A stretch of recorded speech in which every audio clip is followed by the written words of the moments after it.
أعوذ بالله السميع العليم من الشيطان الرجيم. بسم الله الرحمن الرحيم.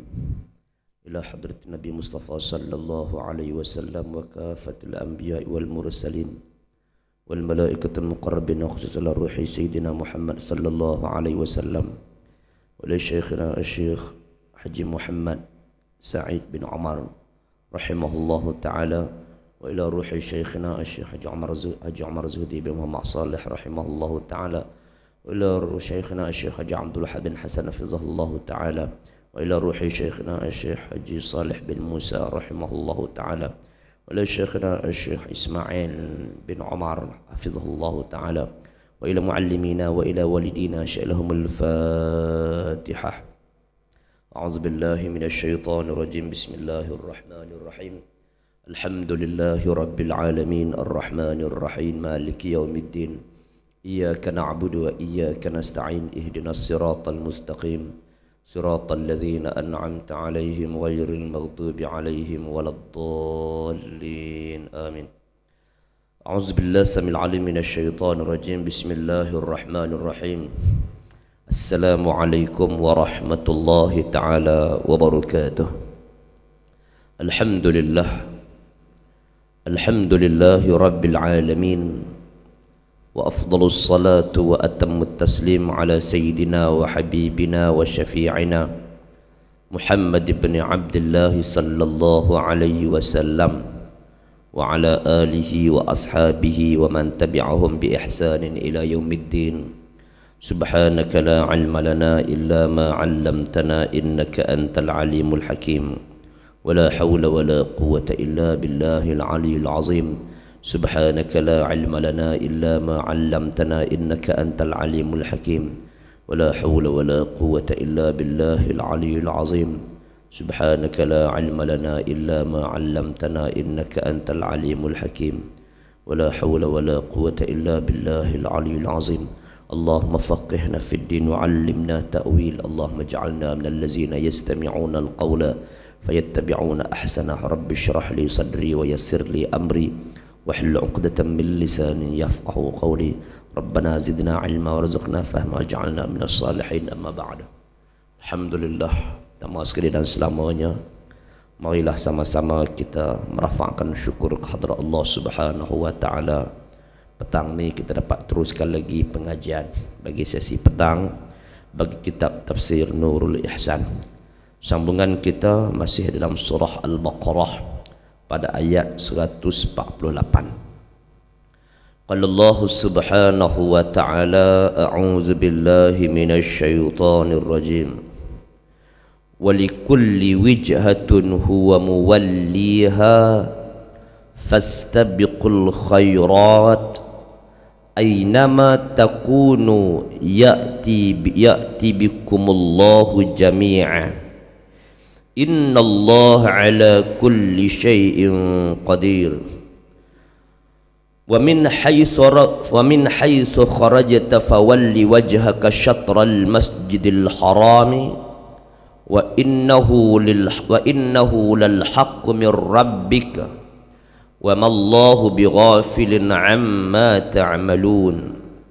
Wa min haythu kharajta fawalli wajhaka syatral masjidil haram wa haythu ma kuntum fawallu wujuhakum syatrah li'alla yakuna linnasi 'alaykum hujjatun illa alladhina zalamu minhum fala takhshawhum wakhshawni wa li'utimma ni'mati 'alaykum wa la'allakum tahtadun. Allah Subhanahu wa ta'ala berfirman masih dalam berkaitan membicarakan kiblat setelah baginda Rasulullah sallallahu alaihi wasallam berhijrah ke Madinah. Ketika itu Rasulullah berhadapan dengan orang-orang Yahudi dan juga orang-orang Nasrani. Lalu mereka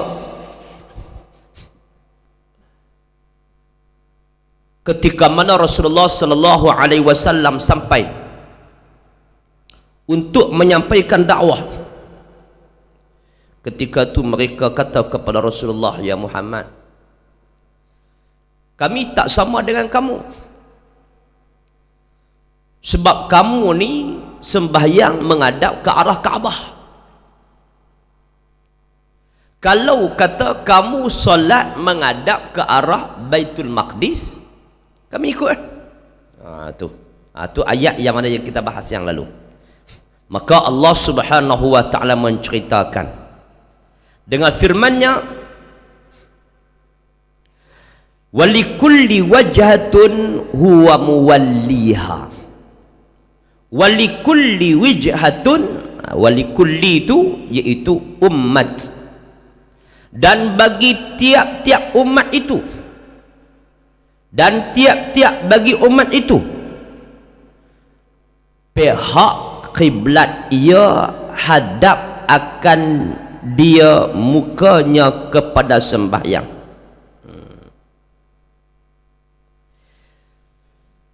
Dan bagi tiap-tiap umat itu, setengah ulama mentafsirkan walikulli itu iaitu setengah ulama menyebut tiap-tiap agama. Setengah ulama sebut kata tiap-tiap agama pihak kiblat ia tiap-tiap agama itu hadap akan kiblat mukanya pada sembahyang. Maka kiblat orang muslimin Kaabah. Itu satu. Kiblat bagi orang beriman ni, bagi orang Islam ni iaitu Kaabah. Dan kiblat bagi Yahudi iaitu Baitul Maqdis, ataupun disebut sebagai batu sakhrah. Batu sakhrah tu pasal apa yang mana yang mereka ni menghadap ke arah tu. Ulama menyebut di antaranya sebab orang Yahudi ni, mereka ni menyembah menghadap tempat arah mereka ini menghadap ialah bahan-bahan peninggalan Nabi Allah Sulaiman alaihi salam. Sebab tu mereka duduk di Baitul Maqdis, mereka menghadap ke arah tu, lalu mereka segala barang-barang peninggalan Nabi Allah Sulaiman dengan tungkat Nabi Sulaiman, segala apalah yang mana yang keperluan, yang benda-benda yang peninggalan Nabi Sulaiman ni mereka letak dalam satu kotak, dalam satu peti. Bila letak dalam satu peti, dia pergi mana pun dia akan menghadap ke peti tu. Dia menghadap ke peti tu, mana-mana dia pergi pun dia akan menghadap peti tu. Sehinggalah dikatakan peti tu akhirnya ditanam, iaitu di bawah batu sakhrah. Yang sekarang ni kita sebut kata kubah kuning tu. Sebab tu mereka pun pakat menghadap ke arah tu. Ini bagi orang-orang Yahudi. Sebab tu ketika mana Rasulullah berhijrah ke Madinah, mereka minta, "Hai Muhammad, kalau kata kamu ni sembahyang menghadap ke arah Baitul Maqdis, kami ikut. Kalau kata menghadap ke arah Kaabah, kami tak ikut." Jadi ketika itulah Allah Subhanahu wa taala memberi baginda Rasulullah sallallahu alaihi wasallam menghadap ke arah Baitul Maqdis sebagai untuk nak menarik perhatian ataupun sebagai pendekatan dakwah orang Yahudi. Tapi mereka ni tak mau terima. Mereka tak terima apa yang dibawa oleh baginda Rasulullah sallallahu alaihi wasallam, sehingga akhirnya Rasulullah sempatlah menghadap ke arah Baitul Maqdis dalam beberapa belah bulan. Dan semua setengah sebut kata 16 bulan, ada setengah sebut kata 17 bulan. Sehinggalah Allah Subhanahu wa taala membenarkan kepada Nabi sallallahu alaihi wasallam untuk menghadap ke arah Kaabah semula. Jadi Rasulullah sallallahu alaihi wasallam menghadap ke arah Kaabah ni, lalu pada ketika itu itulah sebagai kiblat orang Islam. Okey. Orang Yahudi Baitul Maqdis atau sebagai tempat batu sakhrah tu, dan kiblat orang Nasara orang Kristian ialah matla'un syams, matahari naik. Mereka ni menghadap ke belah matahari naik. Ini orang Kristian. Fastabiqul khairat, maka berlumba-lumbalah oleh kamu kepada kerja kebajikan dan taat, yakni buat ibadat. Berlumba-lumbalah mereka melakukan amal ibadat kepada Allah Subhanahu wa taala. Ainama takunu ya'ti bikumullahu jami'a, di mana tempat ada kamu, nescaya mendatang dengan kamu oleh Allah Subhanahu wa taala, menghimpun ia akan kamu pada hari kiamat pada tempat yang satu. Kamu duduk kat mana pun buatlah amal ibadat. Ingat, hei orang Yahudi, kamu nak menghadap Baitul Maqdis, pulang kat kamu. Orang Kristian nak menghadap ke arah matahari naik, pulang kat kamu. Buatlah, berlumba-lumbalah melakukan amal ibadat kepada Allah Subhanahu wa taala. Buatlah kebajikan sebanyak mungkin. Kamu nak buat. Ainama takunu ya'ti bikumullahu jami'an. Ainama takunu, di mana tempat kamu ada, buatlah. Nescaya mendatang kamu akan Allah Subhanahu wa taala, yakni menghimpunkan ia akan kamu pada hari kiamat nanti pada tempat yang satu. Mu nak menghadap ke Baitul Maqdis, menghadap. Nak menghadap matahari, menghadap. Orang Islam menghadap ke arah Kaabah, menghadap. Tapi ingat, bila akhir sekali, bila kau mati, kamu akan dibangkitkan di mahsyar. Kamu hanya dihimpunkan di satu tempat sahaja. Sama ada mahu pergi ke tak mahu pergi, tetap kena pergi. Sebab tu kita kena usaha. Masa kita duduk di dunia ni, aku mesti kena bersiap siaga untuk sampai ke tempat tu.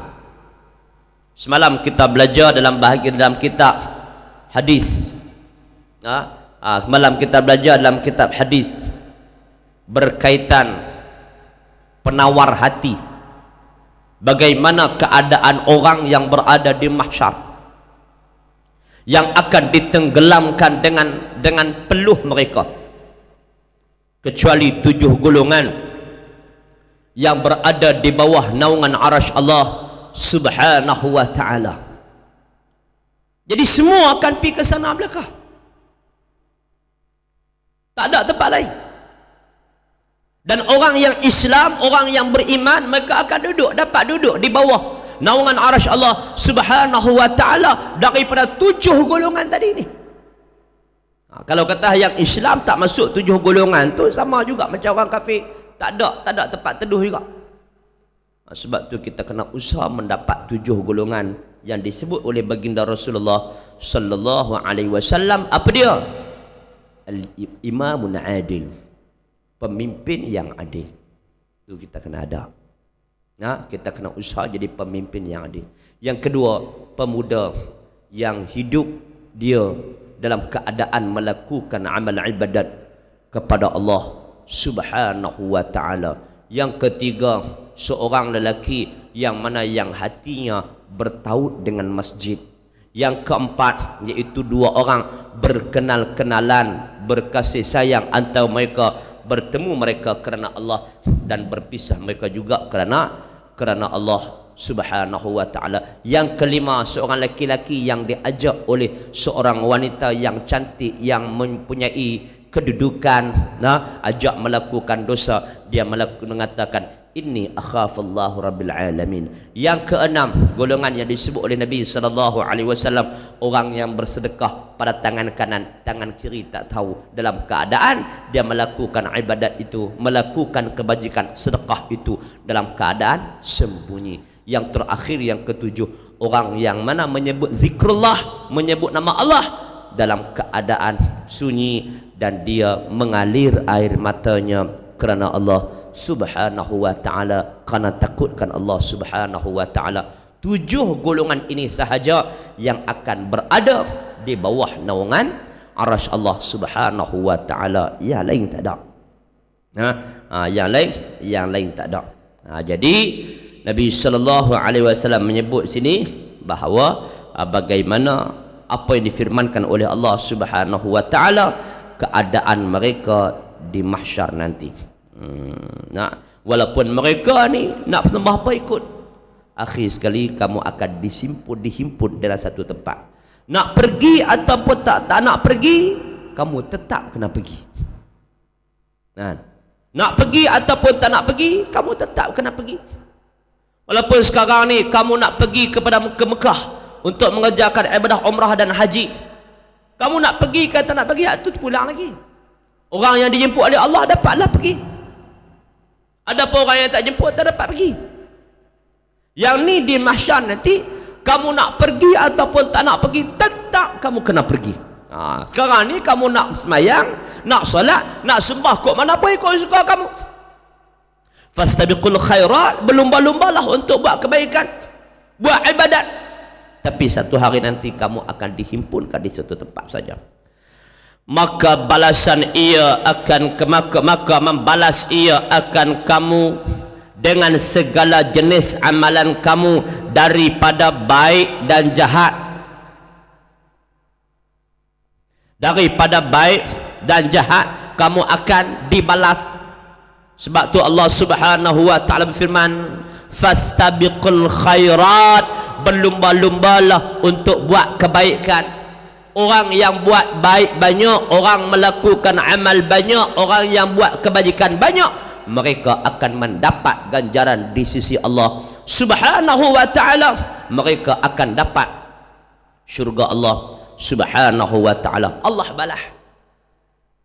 Adapun orang yang tak ada amalan, orang yang tak ada kebajikan dan sebagainya, mereka ini akan dihumbankan dalam api neraka Allah Subhanahu wa taala. Na'udzubillah min zalik. Innallaha ala kulli syai'in qadir. Bahwasanya Allah Ta'ala atas tiap-tiap sesuatu itu amat kuasa, tiada melemah akan dia oleh sesuatu. Allah Subhanahu wa Ta'ala sangat berkuasa di atas setiap perkara. Tak ada pun yang boleh melemahkan Allah Subhanahu wa Ta'ala. Wa min haitsu kharajta fawalli wajhaka syatral masjidil haram wa innahu lal haqqu mir rabbik.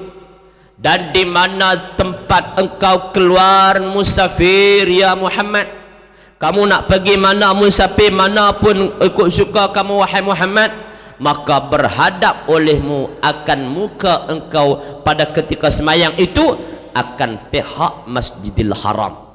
Nah, di mana kamu nak pergi pun pergilah ya Muhammad, tapi tempat menghadap ketika mana kamu lakukan amal ibadat hanya Kaabah. Ini tempat yang mana yang kamu lakukan amal ibadat ialah Kaabah, itu tempat menghadap. Nah, kita dah sebut panjang berkaitan Kaabah, jadi kita tak mau sebutlah hari ini. Dalam ayat-ayat yang lalu, bagaimana siapa yang membina Kaabah, siapa yang bina Kaabah, ada sebut dibina oleh malaikat awal lagi, ada sebut dibina oleh Nabi Allah Adam alaihi salam.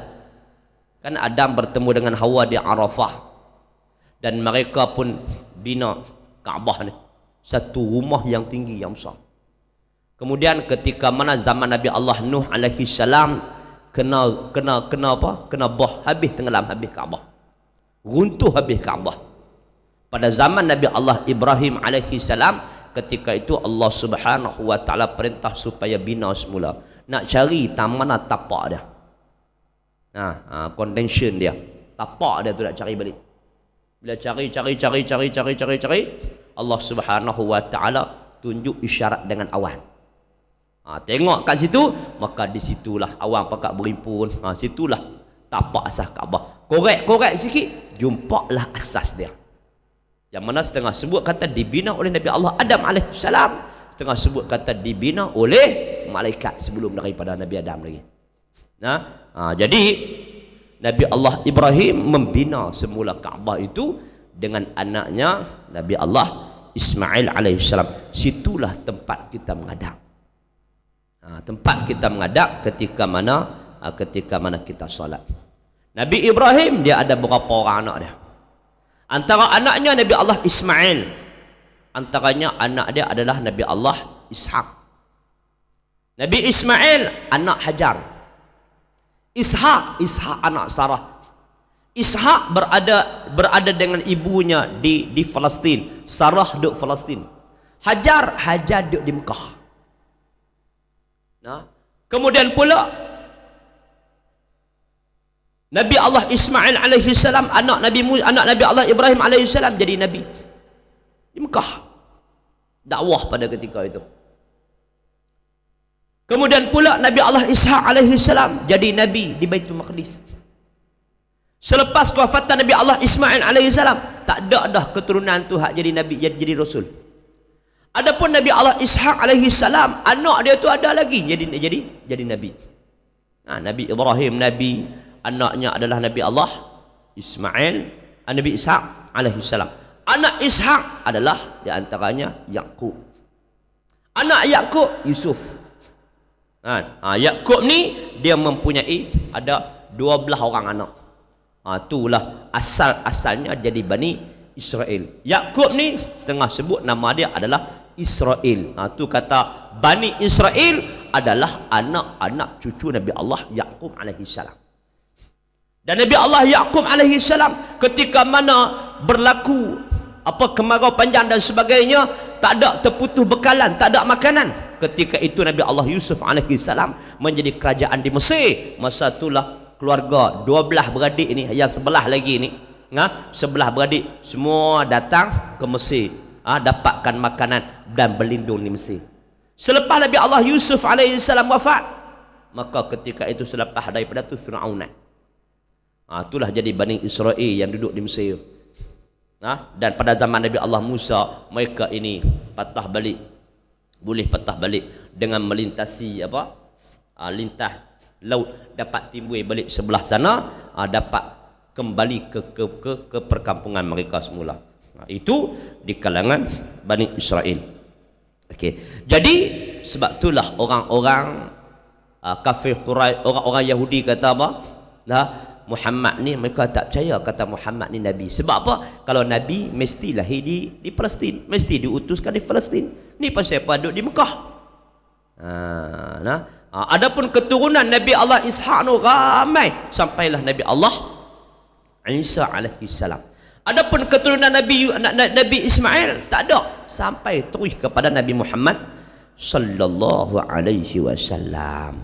Jadi Rasulullah kata apa? Allah Ta'ala firman kepada Rasulullah sallallahu alaihi wasallam, di mana kamu ada, kamu menghadap ke arah Kaabah. Solat menghadap ke arah Kaabah itu sebagai kiblat kamu. Dan bahwasanya pekerjaan ini sungguh sebenar daripada Tuhan engkau, wa mallahu bighafilin amma ta'malun, dan tiada Allah Ta'ala itu dengan lalai. Allah Ta'ala tak lalai, Allah Ta'ala tak leka daripada barang yang kamu kerjakan, baik dan jahat dibalas dengan sempurnanya. Kamu buat jahat baik, kamu kena dapat balasan. Kamu buat jahat pun, kamu tetap mendapat balasan daripada apa yang telah kamu lakukan. Wa min haitsu kharajta fawalli wajhaka syatral masjidil haram, dan di mana tempat keluar musafir ya Muhammad, maka berhadap engkau muka engkau pada sembahyang engkau kepada Masjidil Haram. Di mana kamu ada sekalipun, tempat ibadat kamu menghadap ketika mana salat adalah Masjidil Haram. Ketika mana kita duduk dalam Masjidil Haram, tempat menghadap kita adalah Kaabah. Kalau duduk luar Masjidil Haram, tempat dia adalah menghadap ke Masjidil Haram. Di mana kita duduk sekalipun seluruh dunia, tak kiralah duduk kat mana pun, tempat menghadap kita adalah ke arah Masjidil Haram. Itu tempat kita. Karena Allah Subhanahu wa taala firman, wa min haitsu kharajta fawalli wajhaka syatral Masjidil Haram, di mana tempat engkau keluar musafir wahai Muhammad, di mana pun tak kira, maka berhadap olehmu akan muka engkau kepada ketika mana sembahyang pada pihak Masjidil Haram. Tak ada kiblat yang lain. Wa haitsuma kuntum fawallu wujuhakum syatrah. Dan di mana tempat ada kamu, hai muslimin. Ini umat Nabi Muhammad pula. Yang tadi diturunkan kepada Rasulullah sallallahu alaihi wasallam. Allah Taala sebut min haitsu kharajta fawalli wajhaka syatral masjidil haram, itu kepada Nabi Muhammad sallallahu alaihi wasallam, yang ni kepada umat dia pula. Nabi sallallahu Allah Subhanahu wa taala firman, wa haitsu ma kuntum fawallu wajhakum syatrah. Di mana tempat ada kamu, hei muslimin, yaitu umat Nabi Muhammad sallallahu alaihi wasallam, maka hadap olehmu akan muka kamu pada sembahyang itu akan pihak Masjidil Haram. Sama dengan Rasulullah sallallahu alaihi wasallam. Tak ada boleh menghadap ke arah lain, kita hanya menghadap ke arah Masjidil Haram, ke arah Kaabah ketika mana kita salat. Ketika mana kita melakukan salat, termasuklah kita menuntut ilmu pun kita kena menghadap ke arah Masjidil Haram dan sebagainya. Li'alla yakuna linnasi 'alaikum hujjatun, supaya tiada ada bagi manusia Yahudi dan kafir musyrikin. Yahudi ni duduk di Mekah, dia duduk di Madinah, kafir musyrikin berada di Mekah, atas kamu hujjah, yakni perbantahan pada barang, pada berpaling kepada yang lain. Daripada kata Yahudi, Muhammad ingkar agama kami tetapi ikut kiblat kami, dan kata musyrikin, Muhammad dakwa agama Ibrahim dan menyalahi kiblatnya. Ni jadi bercanggah. Ini Allah Ta'ala perintah bahawa supaya Nabi Muhammad ni duduk kat mana pun dia kena menghadap ke arah Kaabah. Umat Nabi Muhammad sallallahu alaihi wasallam pun kena menghadap Kaabah. Li'alla yakuna linnasi hujjatun, supaya tidak ada bagi orang Yahudi dan kafir musyrikin atas kamu hujjah, perbantahan. Tak ada supaya tak berlaku dah lepas ni orang Yahudi komplain kamu, orang Kristian komplain kamu. Tidak, pada barang kepada yang lain daripada kata Yahudi, Muhammad ingkar agama kami tapi dia ikut kiblat kami. Nampak dia pemain. Muhammad ni dia tak terima Yahudi, tapi pasal apa dia menghadap ketika solat, dia menghadap Masjid Aqsa, menghadap ke Sakhrah. Jadi Muhammad ni dia tak ikut agama kami, tapi ketika solat pasal apa dia menghadap ke arah Kaabah, ke arah kiblat kami. Itu kata apa? Kata orang-orang Yahudi kepada Rasulullah sallallahu alaihi wasallam ketika mana Rasulullah menghadap ke arah Baitul Maqdis.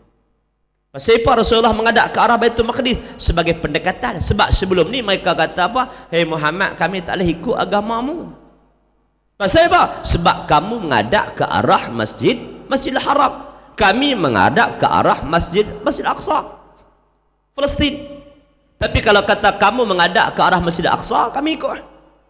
Mereka helah lagu tu. Bila Rasulullah menghadap ke arah Masjid Aqsa, lalu mereka pun kata, hei Muhammad, kamu ingkar agama kami, kamu lawan Yahudi, kamu tentang Yahudi.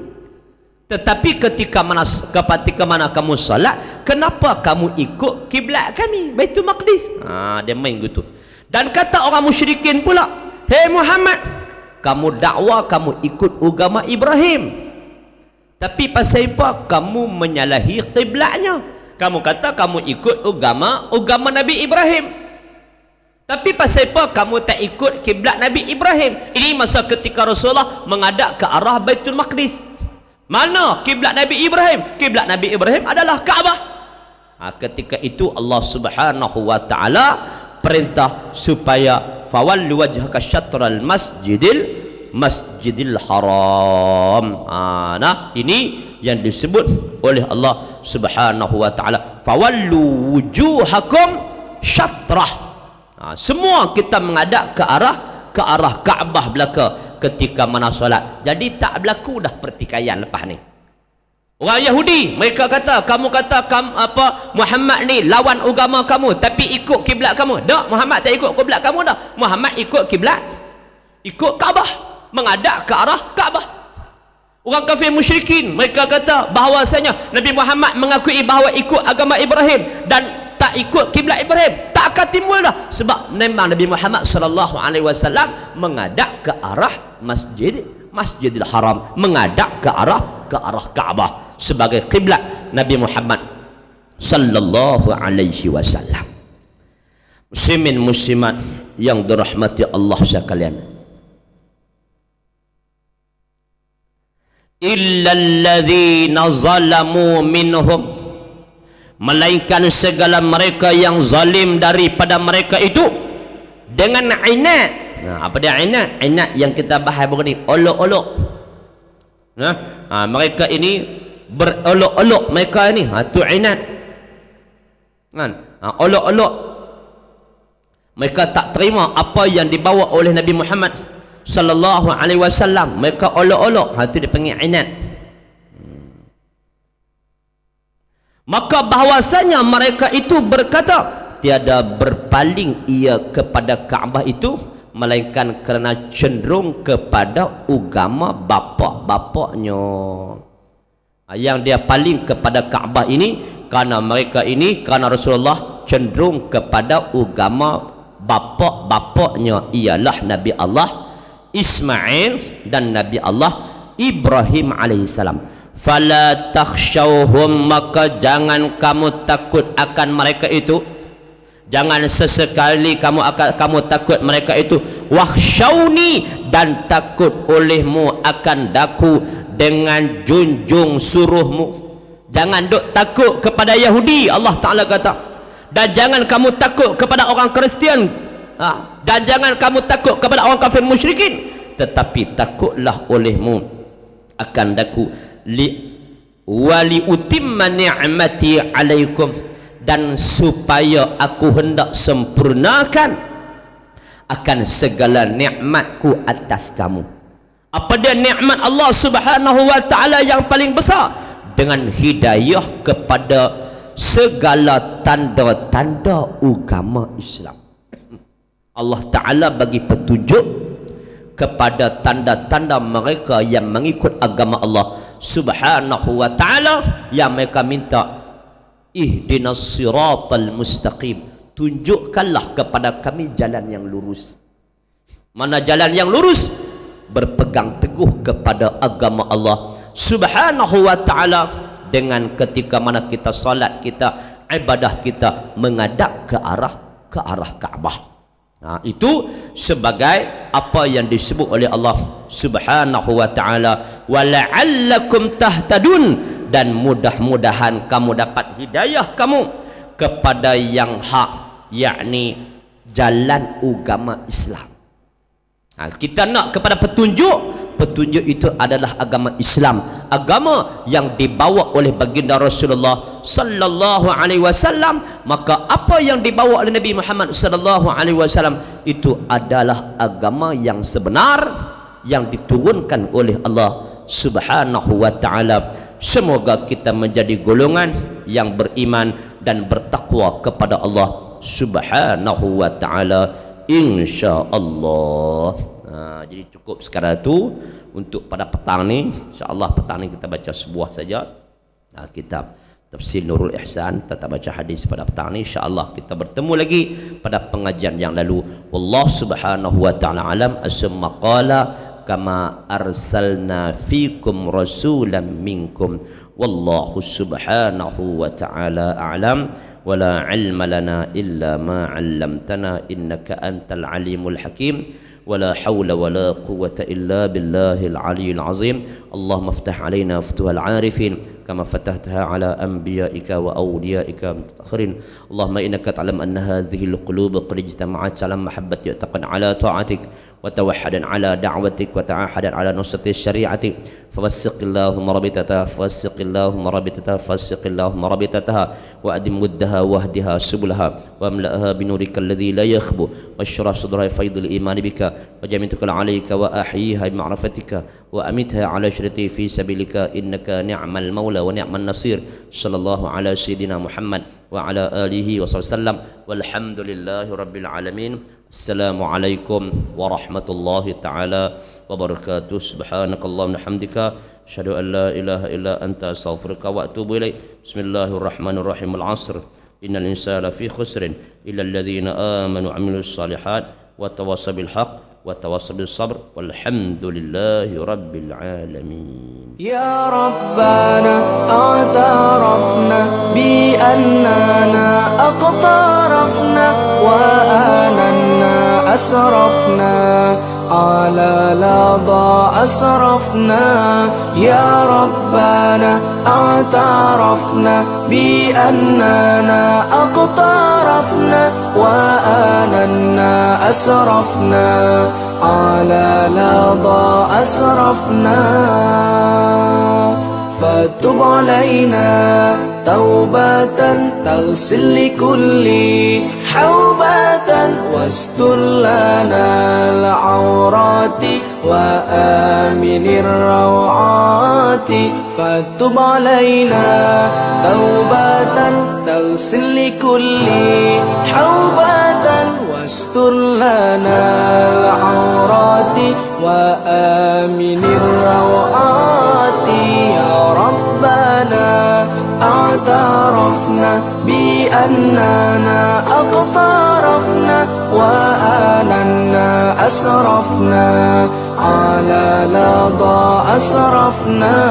يا ربنا اعترفنا بأننا أقترفنا وآننا أسرفنا على لظى أسرفنا. واغفر لوالدينا ربي ومولودينا والآل والإخوان وسائر الخلان.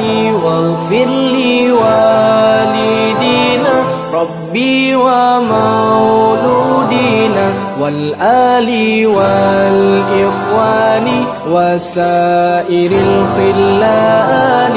يا رب